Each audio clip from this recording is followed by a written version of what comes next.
Hello and welcome. I am Raziel, and let's talk about one of the lost primarchs. I don't know which one, but one of them. One of them died. That is probably the worst thing he could do during the time of the Great Crusade. Yes, I know Ferrus Manus died, but that was right at the start of a Horus Heresy, and it's important that that is indicated in that part of the timeline. And I'll get to that in a minute. I'll see if I can get to this. Might make my point in longer than 2 minutes, which I've done in so many takes. It's not even funny at this point, which is why I'm stretching out the intro a little bit longer this time. So, the last Primarchs, we don't know who they were, or what they did, or who their legions were, or what happened to their legions. I'm still questioning whether or not they were actually put in the Imperial Fist and the Ultramarines due to the gene seed problem. If they were in those, that means the Ultramarines would have 2 gene seeds, same with the Imperial Fists. And unless the apothecary knew who was who and who was not in the Legion and who wasn't, then yeah, you're going to have more of these Legionnaires and Astartes being made into new Ultramarines or new Imperial Fists, never knowing that their actual gene seed is not that of their Primarch, of what they believe. Though this could be kind of a thing if we look at the Soul Drinkers, when we're told that they're actually not Imperial Fist progenitors, but the Blood Angel Apothecary, which did not dare talk any further. So maybe, the Soul Drinkers are actually part of one of the original Lost Legions. We do not know, but I do believe one died, and this was the most egregious thing that he could do in and during the Great Crusade. And this basically comes from a line from Horus where he does say to Malcador when they were going to take down one of the statue of the Lost Primarch, that it was disgusting, it was immoral, and that they should remember their fallen brother. The fact he uses the term fallen brother kind of indicates, yep, he died. And of course, Malcador said, well, this wasn't your decision to make. We don't allow, superhumans or primarchs to have this level of hierarchy or leadership of the Imperium. It needs to be left to mortal beings for, basically Primarchs can't think like a mortal human due to them being, practically immortal and not having the concerns of death on their head. And I know people said maybe there was a war, but we know that prior to the Horus Heresy, even the fact or thought of Astartes fighting Astartes was considered ludicrous. So absurd that it would never happen, that it was never even thought about. And then of course the Horus Heresy happened, and we know that, it happens, and then it does. But up to that point, it was meant to be considered such an absurd thought at that point that, a war between the two may not have happened, and it's probably highly unlikely. I know there was a lot of mind erasing going along and a lot of memories being removed. Like Rogel Dawn being asked, do you even remember his name? And Rogel Dawn going, no, I don't, he forgot. Which is surprising for a Primarch. Anyway, back to the point that the Primarch died.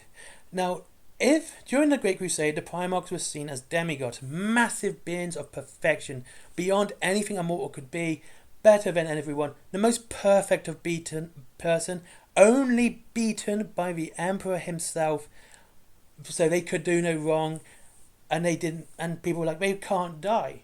And having this sort of idea of the Primarchs being so elevated, only to have it suddenly dashed away from them when one dies, would be such a huge demoralizing effect upon the Imperium that it could do a lot. It could probably destabilize a lot of already not compliant worlds, especially worlds where their compliance was very strained.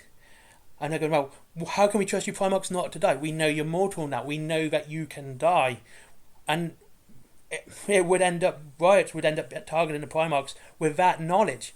That knowledge, they might be able to kill thousands upon thousands of people, but just the knowledge that a Primarch could die would be enough to cause riots when a Primarch drops and be the major target for any war with a non-compliant human world. That would cause the effect to be so severe that it could have stopped the Great Crusade and probably prevented the Horus Heresy, really. But it would have destabilized the Imperium, and they would have never had the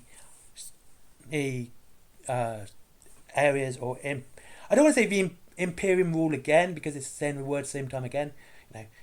the conquest that they had, it would have destabilized all of that. That would have just come apart at the seams. It would have been fractured and broken, and it would have been beyond repair at that point. Look, now let's mention Ferrus Manus. Ferrus Manus died, obviously, at the very start of the Horus Heresy, and he was killed by a Primarch. He was killed by Fulgrim, as we know. His head came off and then was torn apart. Now, the reason this is different from when it was during the Great Crusade was then, all of a sudden, it wasn't just a person or, a normal battle that killed his Primarch, like it could have killed one of the last Primarchs.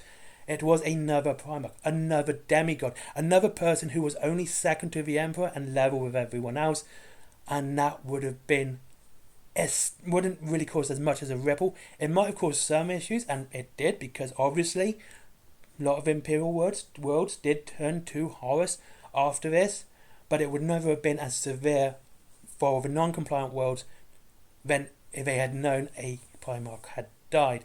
And of course, the death of a brother could cause a lot of grief. Primarchs are not immune to emotion. They are very prone to emotion. We know this with Rogol Dawn. He has one of the worst tempers of any Primarch, though he keeps it under control. But it does show that when their emotions come forward, they tend to come forward very hard, and they're in full force. So a dead Primarch, a dead brother, would obviously cause a lot of emotions, especially enough for 3 Primarchs, Alpharius, Jakatai Khan, and Horus Heresy, to confront Malcador himself. And it was Malcador who, basically was about to kill Horus. Then with just a thought, just stop this coming out. So it does show that it was more or less to do with the propaganda that a Primarch represents, rather than what they actually are. And what about the general humans of the Imperium, the general citizenry? How did they forget so fast? Well, because they're humans. If we look at modern day society at the moment, how quickly does the news pass between one part to another? Something can be headlines for years, months and months and months, and suddenly it's forgotten within a couple of weeks. Honestly, just think about any major news event that's happened, unless it's really big and it gets remembered every year, but massive things, such as the death of a superstar, or even a celebrity who falls from grace. It's big news for a while, and they're soon forgotten. They're soon hid under the rug, because the news can just ignore it and just move on. Never mention it again, like they probably would never mention his Primarch again. They wouldn't even have to redact his name from any news source. They just don't have to mention his name, and the general citizenry would just forget. They might go, oh, what about it? Wasn't there another one? And we're like, no, I can't remember. So hasn't there always been 18? Yeah, there's always been 18. And we see this again, like, what is it? The Mandela effect, which is a good actual argument for this. Where people go, well, no, Darth Vader said, no, Luke, I am your father. Well, the actual quote is, no, I am your father. But so many people remember it, and because it's constantly reaffirmed in their head, that is, no, Luke, I am your father, that when they actually hear it say, no, I am your father, it's like, wait, is this true? And it does cause confusion. So it's a lot of misremembering and propaganda to hide it for the citizenry, whereas with the Primarchs, who don't forget, that did include a lot of memory wiping. And just the fact that, like I said, a Primarch dying would have been such a massive blow to the morale and the stabilization of that bad morale can cause, and distrust within the Imperium could cause, means he had to be expunged. He had to be removed. So it was to make the Imperium stronger and not to show any weakness to anyone who may think of the Imperium as a threat. Or, the fact that, like I said, a Primarch being mortal could have caused far more issues than the constant retelling and reaffirming that they are immortal and can only be killed by one of their own kind, which eventually happened, of course, with Fulgrim and Alpharius. And I don't know about Mishen, but at that point it was Conrad Kurz, and it was probably a secret mission, and no one really cared in the Imperium if a Chaos Traitor died, because it meant it just showed that the Imperium were stronger, that a normal assassin could kill a Primarch. Anyway, thank you very much for watching. I hope you found this interesting video. I actually found it quite interesting talking about it, because it's always fun to look at the propaganda and the political side of the Imperium rather than just blah blah blah of a bubblegum.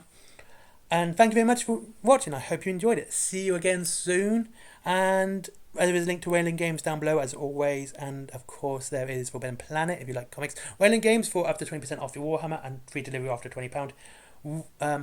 What else was I going to say? Oh, Forbidden Planet, comics, manga, etc., etc. Skyforge. I don't get paid to promote Skyforge. He's a good friend of mine. Check out his website. And of course there is my merchandise as well. And I'll see you all again in the next one. And goodbye.